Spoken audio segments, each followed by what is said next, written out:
So you just got your new Bike Swift electric assist system. In this video, I'll share how to use it and some tips on proper function of the system.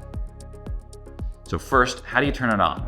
If your battery has an on-off switch, that switch will be on the right side of the battery, opposite the key cylinder, next to the charge port. Next, press the power button on your handlebar mounted switch. You'll notice the display turns on. And once the display is on, the system is powered. If you pedal or press on the throttle, the motor will engage. So the most important thing about this screen are these middle numbers. And right now, 1 is highlighted. That's your assist setting, or the power that you'll get when you begin to pedal. If you press the plus button, you'll notice that you can increase the power level all the way to 5. On this particular display, you could go to 3 or 7 or 9 if you want to program it differently. And you can press the minus button to go back down all the way to 0. In 0, you get no power when you pedal. You'll notice on the display, you also can see your speed in miles per hour. On the upper right-hand corner, you'll see your battery voltage. You can learn how to read this, but the voltage will decrease over the course of your ride and when you're using motor power. You'll also get a battery icon, 5 bars to give you a rough indication of the current state of charge of your battery. On the lower left-hand corner, you'll see trip. Right now it's 4.1 miles. If you'd like to reset your trip, press the plus and minus buttons simultaneously for 2 seconds, and the trip will reset for 0 miles total. Press the power button to see your odometer, which is total miles traveled on the system. One more time to see the time that you spent on this trip, in this case 0 minutes, 0 seconds, and then back to your total trip distance. You can press the M button to see your average speed over the course of this trip and your top speed over the course of this trip. In this case, because we just reset it, they're all 0. You'll also notice your power is listed here on the right-hand side. That's the power flowing out of the battery in watts. If you want to engage the motor and you have an optional handlebar mounted throttle, you can simply press down on the throttle in any assist setting, including 0, and when you do so, the motor will spin.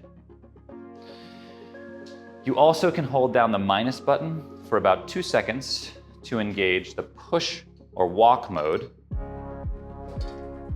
You'll see P show up, and this motor will power a very low level, and it'll go up to about 3 miles an hour. So another important thing to go over about proper use of your system is how to use your battery. To remove the battery, simply insert your key on the left-hand side and then rotate the key cylinder 180 degrees, counterclockwise, lefty-loosey, as if you're unscrewing it, and then push on your battery from the back, and the entire battery will pop up. If your battery has an on-off switch, it's best to turn the battery off before reinstalling your battery. So turn the battery off, and the exact same operation in reverse. So you're dropping the battery back in place, push down till you feel that it will no longer go any further, and then rotate the keys 180 degrees to lock the battery in place. You can check to make sure the battery is firmly locked by wiggling it back and forth and even giving it a good push from below. To charge the battery, it's best to turn it on, so that's the side with the line. Next, carefully open up the charge port by removing the gasket. If you pull too hard at this gasket, you will rip it off. That's not so great. Take your charger and your charge end. Notice that the charger has a frowny face that corresponds to the charge port on the battery. Align that frowny face, in this case, frown is down, with the charge port, and then plug in the charger. You'll notice the charger goes from green to red as soon as you plug it in. It's best to charge your battery in normal temperatures, anywhere between, say, 40 and 80 degrees. Charging the battery below freezing will wear the cells down prematurely. Charging the battery in very hot temperatures or in direct sunlight can risk overheating the battery. which will not result in a dangerous condition, but will also wear the cells faster than necessary.